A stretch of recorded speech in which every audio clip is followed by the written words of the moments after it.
I've had naysayers become the biggest advocates of the program once it was done. You'd be surprised. The people were like, oh, this is not going to work. That's not enough room. I have too much stuff. I don't know how they're going to expect us to downsize. This, this is just ridiculous. And then after you show them and they get to design and they get to measure things out and they realize, hey, this actually works. Great. Thanks. From the naysayer, they go to the full opposite end of the spectrum and they are your biggest supporters. Rising above the buzz of ultrasonic cleaners and the clanking of stainless steel are the ideas and voices that are changing an industry. You're listening to the Beyond Clean podcast, the central nexus for the people, processes, and products that are improving our sterile processing world. Each week, we speak with frontline technicians, CEOs, engineers, and entrepreneurs with a common goal to help you fight dirty. Every instrument, every time. Whether you're tuning in for education or inspiration, we're glad you did. Now, turn on those washers and turn up the volume. It's time to go beyond clean. This week on Beyond Clean, we speak with Monique Albornoz, principal owner at Clinical 5S Space Innovations, and we're going to be talking about kind of a portion of lean today, Hank, and it's really about sharing space and in this theme of sterile storage. And really, so many of our conversations have talked about how do we keep people out of here? How do we maintain ownership? How do we make sure this doesn't get messed up? And you talked about people coming in on the weekends and just digging in and getting it done. We're going to talk about the proper way to do things today on this episode as we speak with Monique. I know I should know this by now, Justin, but I'm just slow on the uptake for understanding lean and Six Sigma and like all those kind of keywords and phrases out there that folks throw around and everyone assumes that they know what everyone else is talking about. And yeah, I know some of these concepts, once you understand them, you can really grasp and put them together. But any excuse that I can get to hear it again just one more time with some other concrete examples and some allusions and comparisons, like it really helps me get it. So I'm hoping I'm not the only one out there in the sterile processing universe that just wants to hear one more time what all those S's mean. Okay. So that's what I'm really looking for this interview. If I can walk away knowing the S's, it's going to be a success. Well, I'll tell you this. There may be plenty of people out there who are familiar with lean who are not familiar with 5S. So this is a little bit of a niche that Monique really owns. I've had the pleasure of interviewing her for another podcast. So I'm telling you, this is going to be a great one. You definitely want to stay with us. We're going to be right back with Monique after a short break.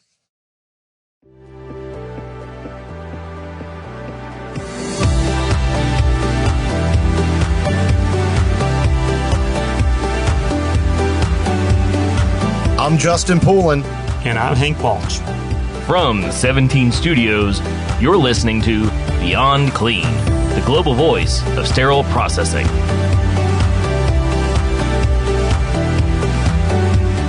Joining us now is Monique Albornoz, principal owner at 5S Space Innovations. And Monique, I know this is the first time I've talked to you on the Beyond Clean episodes, but we have actually already spoken on our sister podcast, Power Supply. And little did I know that this lean 5S Space Innovations conversation would lead you back to this season of Beyond Clean. We're going to be talking about sharing these storage spaces, and all season long, we've alluded to the fact that this is not an area in the hospital or for sterile processing that is easily shared. And so you could not be a better guest for the conversation as we kind of wrap up this season, all themed on sterile storage. Thanks so much for coming on the show.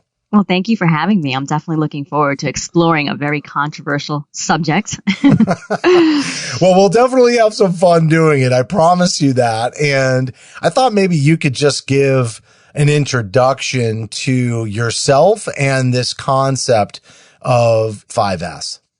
So, as you mentioned, I am the principal owner of Clinical 5S Space Innovations, which is a lean consultancy focused on space optimization within clinical settings. So really the goal of the company is to work with the frontline staff in giving them the tools they need so that they can optimize their space and sustain it so that you can reach really the best patient outcomes. Because when the environment supports the patient workflows, then it really gives you an opportunity to address all of the organization's needs of quality, safety, cost savings, delivery, morale, and patient experience. So Monique, tell everybody what 5S is. Like, as you kind of approach a project, I'm sure many times you have to introduce everybody to what it is exactly that you're going to be building this project around. Yes. So to talk about the 5S framework, what I normally do when I meet with stakeholders is that I give them an introduction to Lean and Six Sigma principles, because the 5S plus safety framework is a derivative of the Lean methodology. So it's specifically focused on space optimization. And the 5 S's, when they translate from Japanese into English, they mean to sort, set order, shine, standardize, and sustain. So if you apply all of these principles to a clinical setting and they're applied and they're active, all of these concepts lead to safety. So that's why the methodology is known as the 5S plus safety framework.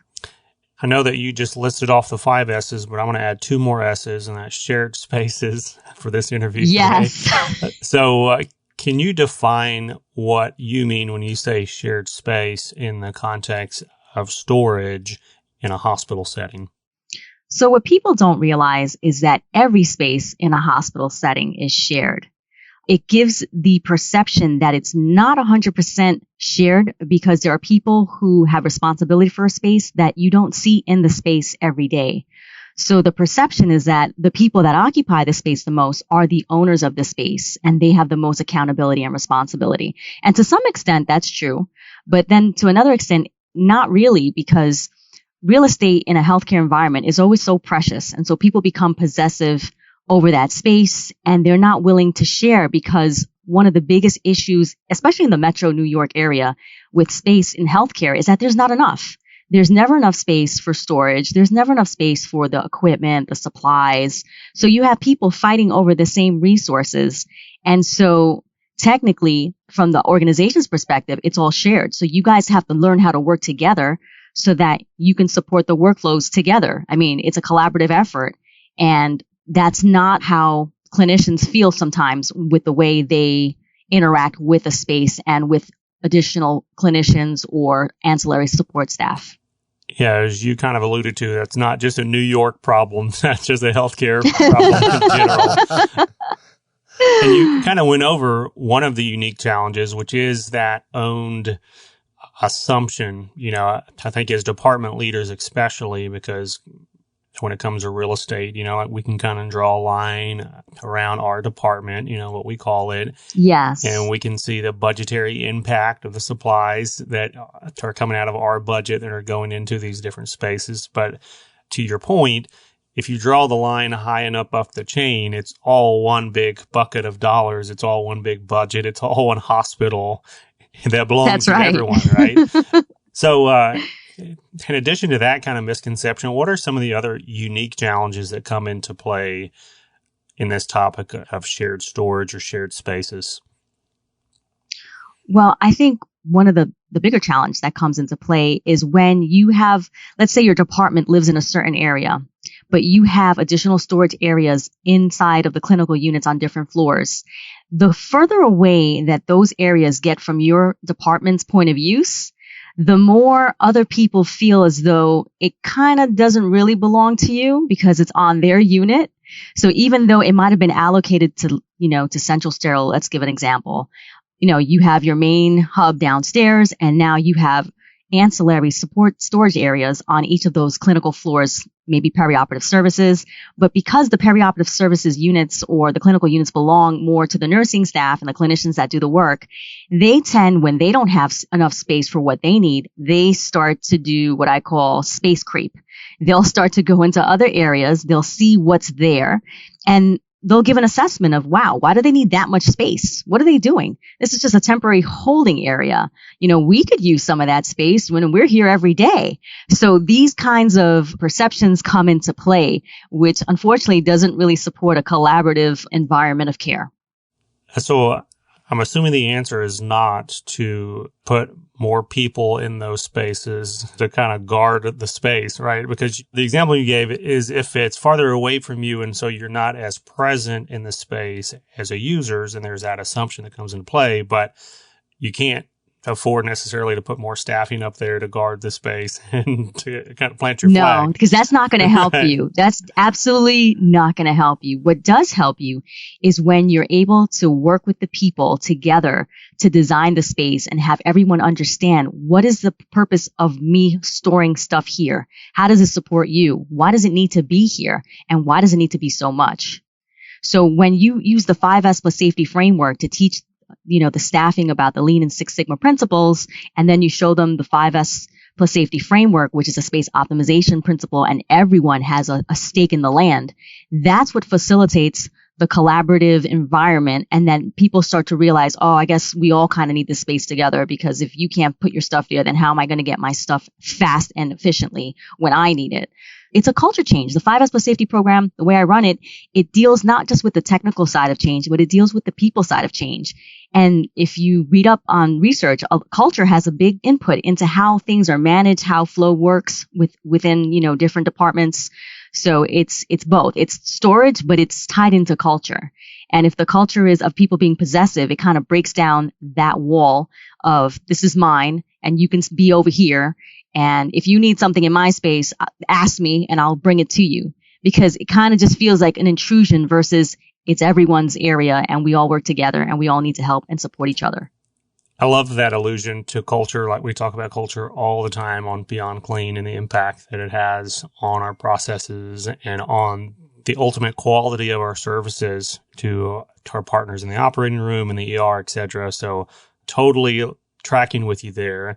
And it made me think of a curveball question. I know we're going to get to some concrete examples here in a moment, but when you see clinicians hoarding, I guess is the best word for it. And they know that word very well. He didn't want to make anybody in the OR mad, but he rolled out the hoarding word anyway. Like it's fall right now at the recording of this episode, and just this afternoon, like I was looking outside and I was seeing all the squirrels and they're all like going crazy, like getting their nuts and everything. And I was just thinking, hey, they're getting ready, for winter. Yeah. Right. But in the operating room, especially from the sterile processing standpoint, like one of the worst cultural things that we can see happen is that hoarding practice begin, because then things go missing that we think, have just gotten lost, like they've been thrown away. But then over time, like weeks and months, you realize, oh no, it's still being used somehow, but it's not coming back into our storage. Where is it going? And it's ending up in lockers and cupboards that we don't know about behind lock and key. And I guess my question is like, what causes that culturally? And then what is the solution to try to bring that back around? I think what causes that culturally is a scarcity. It's a scarcity perspective. So it's the lack of, when I needed something, and I'm the clinician on the front lines, I went somewhere and I wasn't able to access it. And it hasn't happened to me once. It's happened to me multiple times. And so now the culture is shifting and it doesn't trust the workflow anymore.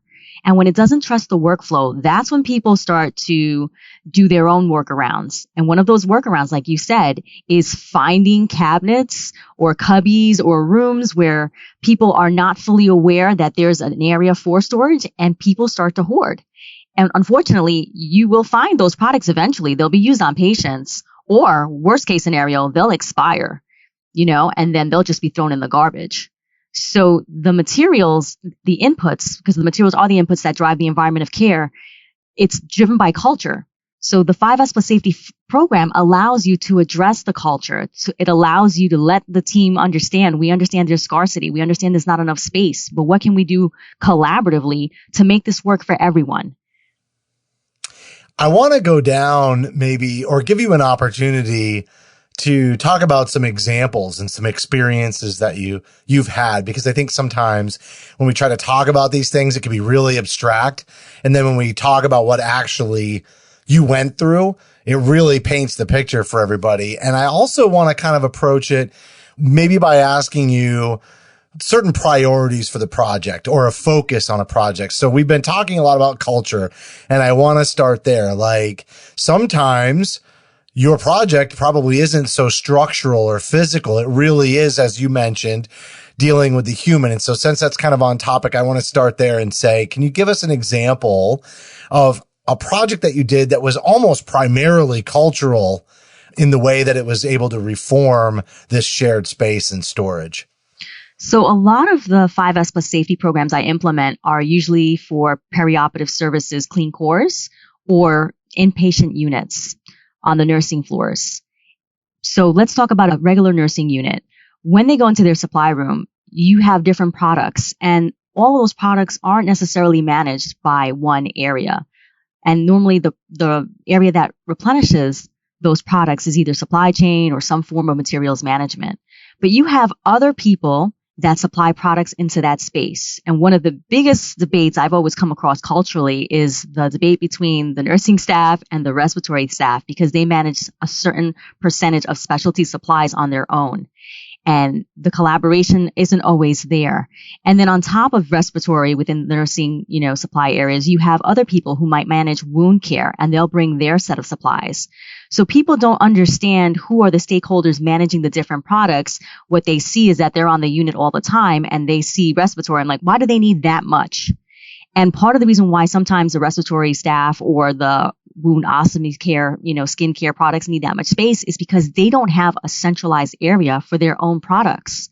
So everywhere on the units is their centralized space. And they tend to they overload these spaces because there is nowhere else to put it. And if they do find another space to put it, I can guarantee you most likely it will be non-compliant. So I always come across the fight between, well, why does this person need that much space? And why do they have to store this stuff here?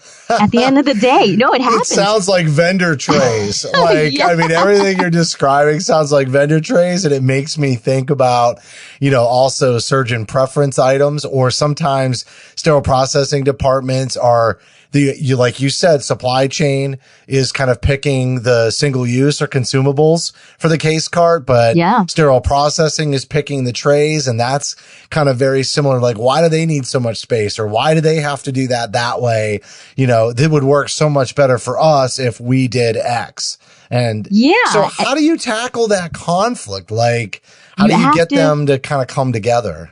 One, when you do the 5S, you have to understand all of the stakeholders that are participating on that floor or that unit or that perioperative clean core. You have to know who needs to be there, who has to have a voice. And technically, everybody has to have a voice at the table.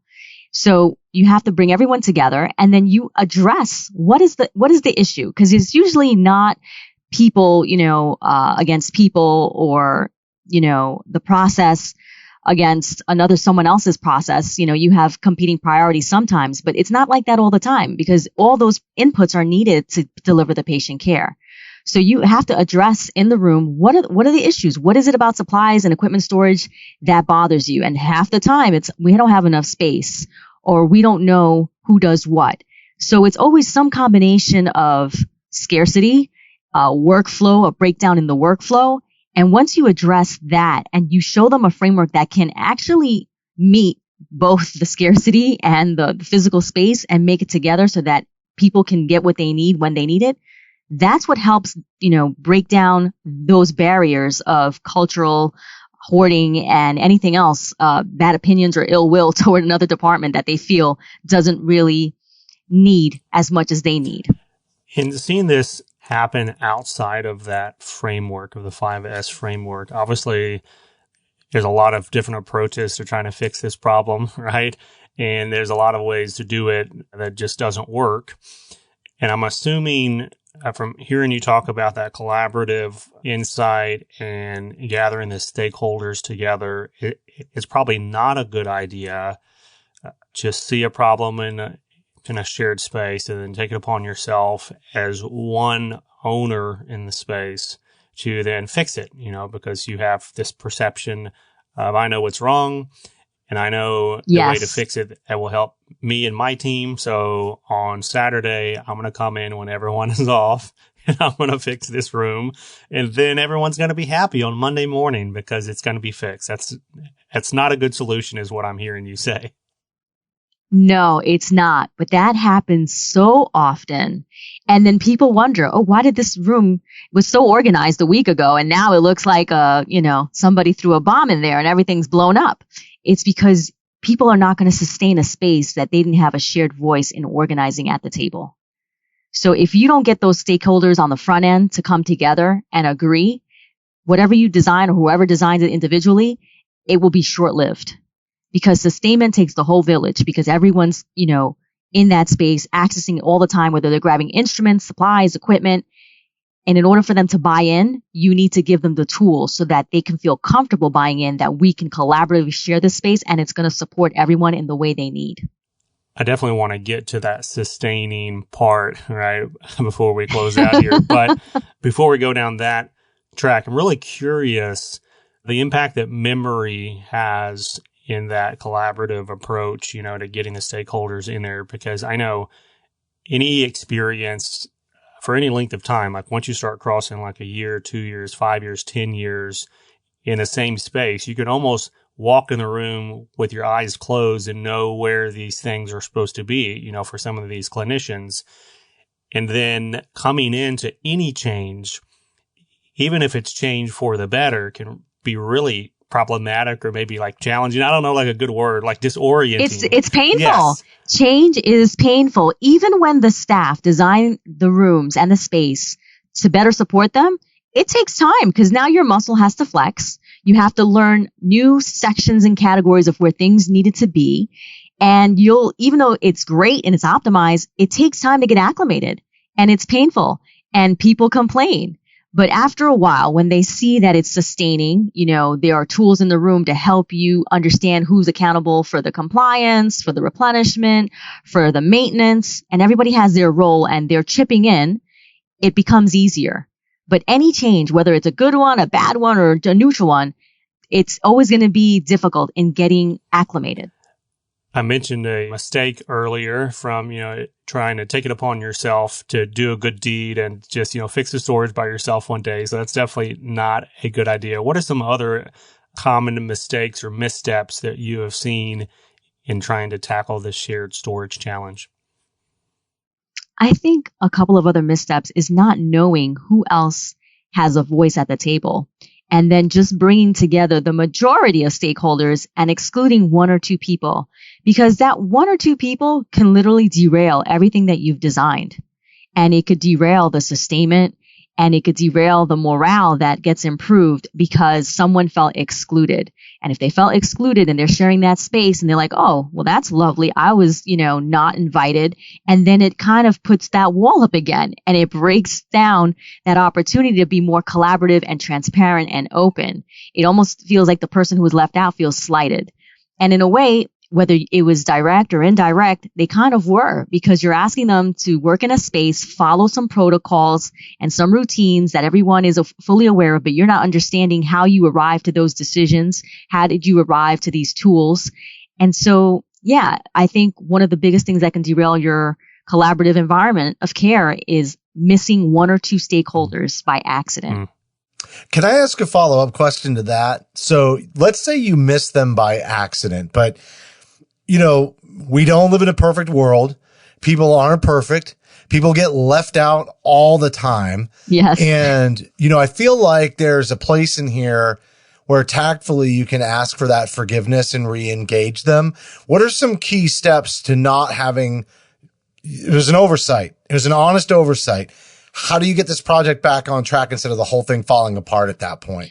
So if you're at somewhere toward implementation and you have forgotten a stakeholder and then it comes to light that this person wasn't included, they didn't learn anything, you need to stop where you're at and bring that person up to speed and have a meeting, a stakeholder meeting, and explaining, what, we had an oversight. This is another person that shares the space and these areas also support their workflow. So now that they've learned some of the tools, they understand some of the concepts, they've had some ideas that we'd like to incorporate into the finalized plan. And so, yes, it might set you back a few weeks, whatever the case may be, but the long run, it's worth the short run, interruption to the game plan of how you're going to organize the space. And let me ask you another, I'm going to throw another curveball on this one. Because I think that people have run into these kinds of circumstances before. What if you personally are leading this project? You see that that's an oversight. You start pulling that person back in, getting them caught up. And then you kind of discover through the project that it wasn't really an oversight by the other people that were in the project who should have identified it, because this person tends to be a deterrent to progress in general. Right? They just kind of have that obstinate personality, and all of a sudden your project becomes more difficult because you pulled them in, and then you're finding out that the dynamic was they were left out for a reason, even if nobody vocalized it to you. And I know I'm asking you a hard one, but that's got to be like the real meat and potatoes of what you navigate that makes you different, when you're doing these kinds of projects. And, why can't we just do it on our own? Why do we need help? But that's the dynamic. That does happen. There are tense relationships, and there are the naysayers who, whenever they get assigned to a project team, they'll find every reason why you can't move forward, why this is not going to work. And, teams have done that. They're like, oh, you don't need to include that person, but I know better, because that person, the biggest naysayers, once you teach them the concepts and realize that this is not personal, whatever grudges are between the departments, it's not personal. This has come about in the culture because the environment didn't fully support you, or the process didn't fully support you. And this is an opportunity for a clean slate where everyone is on a level playing field, and you bring them along. So yeah, other people, they'll push back. The majority of the stakeholders, like, do we have to? It's like, listen, guys, if we don't, this is not going to sustain. So let's just give them an opportunity, because it's not personal. This is what has developed over time because the scarcity mentality and the scarcity of resources. So you have to give everybody the chance, and you have to give everybody the benefit of the doubt. I've had naysayers become the biggest advocates of the program once it was done. You'd be surprised. The people were like, oh, this is not going to work. That's not enough room. I have too much stuff. I don't know how they're going to expect us to downsize. This is just ridiculous. And then after you show them and they get to design and they get to measure things out and they realize, hey, this actually works. Great. Thanks. And they come from the naysayer, they go to the full opposite end of the spectrum, and they are your biggest supporters. It's funny that you bring that up too, because just a couple of weeks ago, there was a post on LinkedIn by one of the folks that's in our mentorship and coaching course, and they talked about the toxic personality, right? And we like to kind of hit on the toxic people. In the post, she was just bringing up how easy it is for us to become that toxic person. Like, it doesn't take a lot to push us in a corner where we feel like we haven't been heard, we haven't been supported, we've been isolated. And you're right. Like, I can totally see that naysayer opening up, maybe for the first time in years, because they feel like they're finally being heard and engaged in a dynamic where, like they've had to become defensive and insulated and guard every square inch they can because it's been just, taken from them in their perspective, right? But like to engage that and then turn that person back into that advocate, as you mentioned, I mean, that's very, very powerful. It's a good reminder that it could be us. Like, we would want to be included in that project, even if we were the naysayer. Yeah, even if we were the one that everyone's like, do we have to work with that person? At the end, you'd want to be invited, because just having that platform can change your perspective, your demeanor, your collaborative efforts. I've seen people who never used to participate in anything. All of a sudden, they go through the program, they design the space, people start talking with each other, helping each other, and then they change. They literally change. And it's because they felt that the platform enabled them to see that it wasn't personal. It was a matter of resources, the workflow, the space, and how they were tied in together. So before we get to the sustainability piece, I do want to ask one more practical question. And this is on the topic of data, because we really hadn't touched on that too much on this interview, but what is the balance between data and metrics around storage areas and preference? Like, when you get in that position where you got all the stakeholders, is it data that wins out every time? Like, how do you input preference as well? Like, are they balance on the scale, or does it just depend on the scenario? So it's a combination of both, because everyone has their preference of what they want, and everybody would love to have as much as what they need at their fingertips as possible. But unfortunately, the space on the clinical units doesn't allow for that. There's just never enough. So there is data, because what's great about physical space is that you can measure it. You can say you only have 150 square feet and your equipment is, after being measured, the footprint equals 200. The math doesn't add up. So when the math doesn't add up, it doesn't take people, too long to figure out, hey, there's something we're going to have to either get rid of, reduce, move somewhere else to make this happen. But it's also preference, and people have preferences, but what you try to focus on in the tools of the 5S plus safety is the actual space utilization and the frequency and utilization and urgency of when they grab those supplies or grab those instrument trays or whatever it may be. You have to understand those components. And most people don't understand space utilization. They don't understand frequency or urgency. So when you give them the tools and then you tell them, all right, for these trays, for this specific service, tell me where you'd put it on the diagram. Once everything's laid out on the diagram, they say, okay, these are the things we need closest. These are the things that can live further away. And then it's a negotiation process. And then you have the math of the actual room square footage along with what belongs in there and say, all right, based on the utilization, the frequency and urgency and these numbers, all right, team, let's be realistic. What can we physically accomplish here? And then what do we need to have a contingency plan? There's been many times I worked on units where there wasn't enough room. There was equipment in the hallways. They were non-compliant. We had to work with facilities to find another space that was off-site, but within the building so that it could be accessed. And the items that were stored there were determined by the team based on frequency and utilization and the urgency of when you needed to access those items. I just have a picture of several hospitals I've been to with all the IV pumps that are that stray out into the hallway, the hospital beds lining the hallway.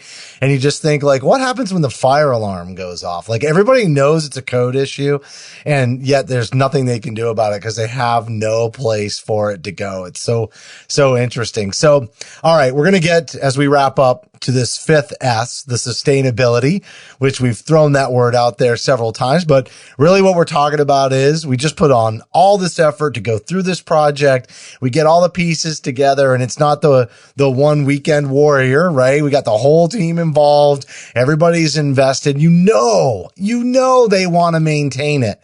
And yet there's something about maintaining a project that seems so elusive, and it can be extremely deflating, especially for that one person that you really did turn, that passionate one who soured because of the cultural dynamic. You turn them around. They're involved. They're passionate, but nothing turns them back into a negative Nelly faster than this project not holding water for more than 3 or 4 months, and then watching it all go back and feeling like, man, we just put in all that time and energy, and for what? And so sustainability is so key. How do you keep it optimized once you get it right? So sustainability is always the biggest challenge because it's the last S in the 5S safety framework. And the sustainability is a combination of the physical space and the workflow supporting that physical space. So it's important to have the leadership structure in place to allow the staff the time they need to sustain an environment of care. And it has to be a shared responsibility. It all can't just fall on to one department. If the space is shared by multiple stakeholders, then it's only fair to divide the maintenance of that environment over time over the stakeholders, the pool of stakeholders available to help sustain that room since they're accessing that room. But the leadership is really important in sustaining the space because without them inspecting the space, providing the tools, when new staff come on board, providing the opportunity for existing staff to explain to them the framework that's in place, why it's important, all of these things contribute to sustainment. When we do the sustainment piece, we put a board in the room that gives transparency to all the tasks you're looking for when you're in that space. And different departments are assigned a different section of that board to sustain, whether it's on a daily basis, whether it's by shift, whether it's by week, even if it's bi-weekly. There has to be a workflow in place that everyone's aware of. Everyone has an accountability in that workflow, and it has to happen. Your leadership, your managers have to give you that time to allocate to maintain the space. Because if they don't, and they don't see it as a priority, and they don't see that if the space gets disorganized again, it's going to lead back to the same old problems of hoarding, fights, culture clashes, and not optimized efficiencies in the workflow, and ultimately these outcomes affect patient care, the leadership understanding and that support is significant. And that's why you have them as champions and sponsors whenever we do these 5S plus safety programs. Because when the leaders are looking, you better believe the staff are going to be paying attention and they're going to want to sustain. But they're going to want to sustain it for themselves too. Because how frustrating is it to go into a room, all of a sudden everything I designed, I can't find it anymore.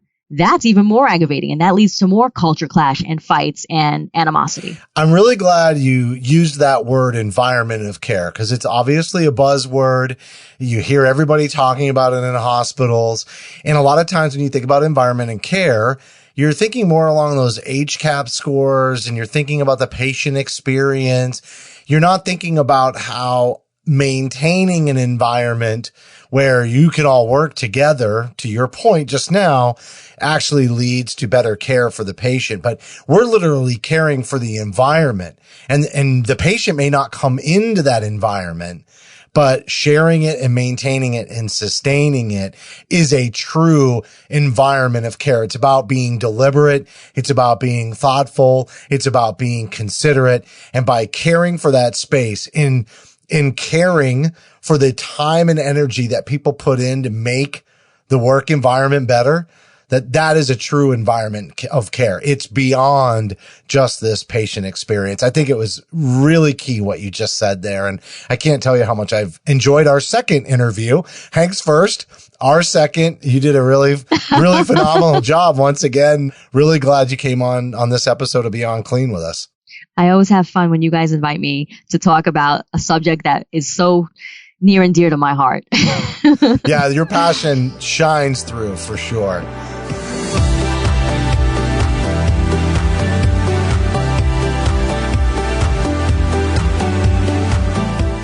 That was Monique Albornoz, principal owner at Clinical 5S Space Innovations. And Hank, great episode. I know we just love talking about culture and getting that engagement, and sustainability is something that it has become a buzzword, but there's a reason for it.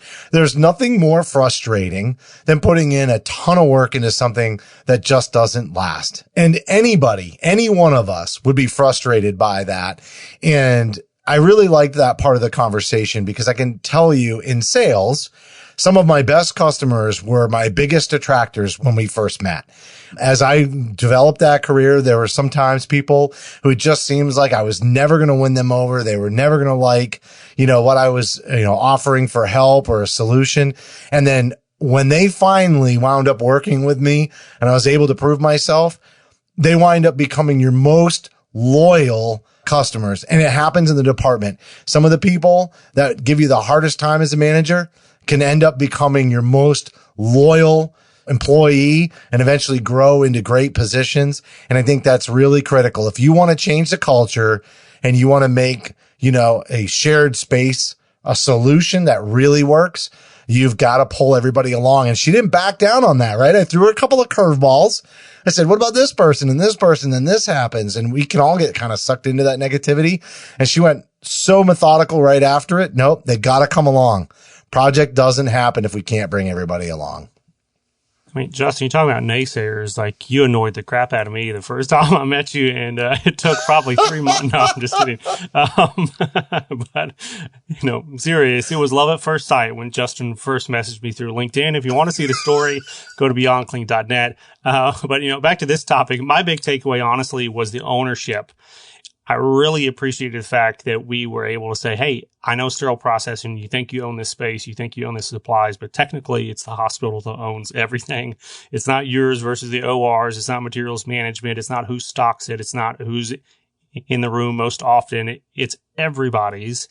And yeah, that's kind of an everyday dynamic, but it's also this kind of planning, reorganizing, and optimizing dynamic too, to determine, hey, we all own this together, so all of our insight on how to fix it really matters. And yeah, that was a big takeaway. All right, well, that's going to do it for this week's show. As a reminder, you can help support Beyond Clean by subscribing on Apple, Amazon, or Google Podcasts. You can also find us on Stitcher, iHeartRadio, Spotify, or just search for Beyond Clean on your favorite podcast application. We also have bonus content for certain episodes, but you got to download our smartphone app for iPhone and Android. While you're there, we'd certainly appreciate a rating and a review because your feedback is important to the show. And if you have any topics that you'd like us to cover on a future episode, just send an email to info@beyondclean.net. On behalf of Hank and myself, thank you for listening to this week's episode of Beyond Clean.